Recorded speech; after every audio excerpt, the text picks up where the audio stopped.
Two of the readings today revolve around welcoming and serving. You know, Abraham and Sarah would be used to people traveling by their home.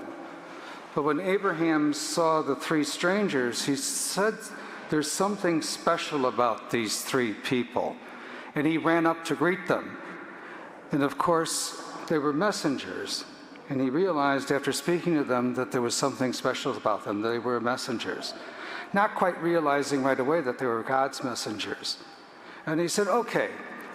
And you know, this is part of Jewish hospitality. You welcome the guests and you take care of them.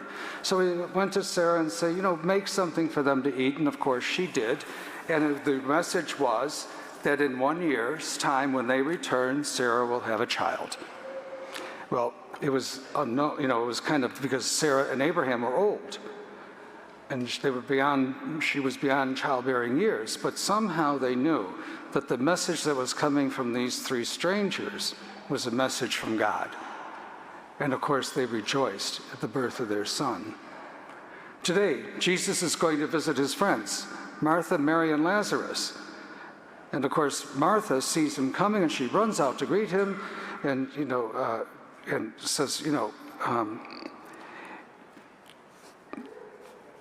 she went out to meet them, but then she went to work to fix dinner. And of course, what did Mary do? Sit at his side and listen to him. And of course, both of them get a bad rap in today's gospel. Should we be Martha or Mary's? There's those who argue, don't sit around and do nothing, do something, whereas sometimes we need to sit around and do nothing and put things aside. So I think what Jesus is telling us to do today is to put things into perspective, to find out what is really important. We have men and women in our community. Well, we know the Carmelites over on near the cemetery pray all day. That is their role in life, to sit at the feet of God and pray for us and for each other and for the world.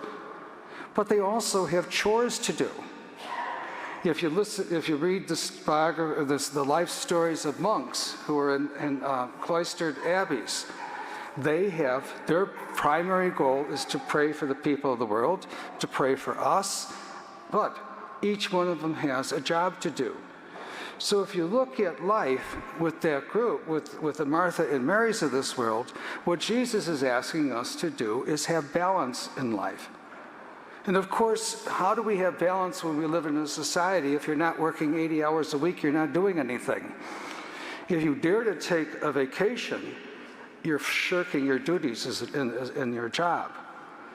And then when we get old, we're put out to pasture because we're no longer needed, because we're no longer productive. And Jesus is saying, wait a minute, there's got to be something to both sides of that story. And, as I reflected upon that, one of my anniversary gifts is how to slow down. I said, why did you give me that? But you know what? As I'm reading through it, there's little vignettes about, taking time to look beyond what we're doing. For example, at a stoplight, look around and see what beauty is like.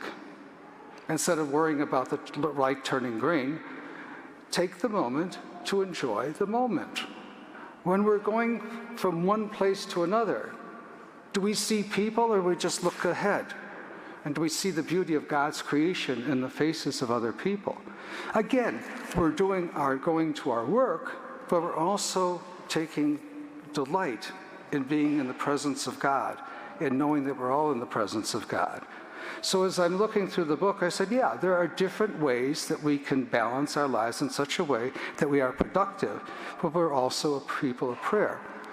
And the other thing I've discovered in the last couple of years, and of course I've practiced it over the years, but I read James Martin's book, The Jesuit, Learning to Pray.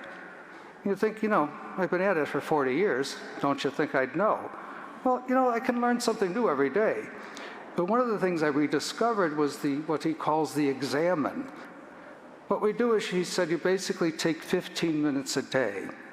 And depending upon what time of day, and you go through the various times a day. If you do it at night, what happened in the morning when I got up? What did I do? what did I see that was good? And maybe I had to look at what I needed to improve, or maybe even where I sinned. And then going through the day, through the cycle of the day, what happened? Was I productive? Or did I take time to step back and give thanks to God for being part of, for giving me life and enjoying the beauty of God's creation? So the whole idea of the examine is not to, when we talk about examine, we usually talk about, what sins did I commit today? But the big thing about James Martin's examine is that, we talk about the things that we need to improve and maybe the sins we've committed, but what have we done that was good? What was done that made us feel good? How do we enjoy the day? And that's where Martha and Mary comes in. How can we be productive yet contemplative? How do we, in a world that expects us to be busy, busy, busy, take time to just enjoy life? I like to take this time to kind of, as I tell the kids when they come in, make a noise during the homily so we can get out of here. But I love to hear the voices of the children as I'm speaking, because I know they're actively engaged somehow in the presence of God. And I think we need to hear those things and appreciate those things, that we need to appreciate the voices of each other and to be open to God speaking to us in mysterious ways. Abraham and Sarah heard that they were going to bear a child. Martha and Mary knew that they were in the presence of the Lord, and each of them played their role to make sure that their guest was welcome. How do we welcome each other? How do we make sure that everybody is included? How do we say there's a time to work, but a time to sit? A time, if you look at Ecclesiastes, to enjoy the seasons of the life, from the time we are born until the time we go home to the Lord. Basically, Jesus is saying, enjoy life and do everything possible we can to make sure that we are people who are productive, but also people who can sit, relax, and enjoy being in the presence of God. Hello, OLPH. My name is Mary Lynn Januszewski, and I'm the Director of Finance and Operations at Our Lady of Perpetual Help Parish in Glenview, Illinois. And this message comes to you with heartfelt gratitude and thanks for your ongoing generosity and support of OLPH Parish. This overwhelming generosity allows us to continue to serve and to minister to the parish community in so many different ways. So thank you, OLPH, for all you do.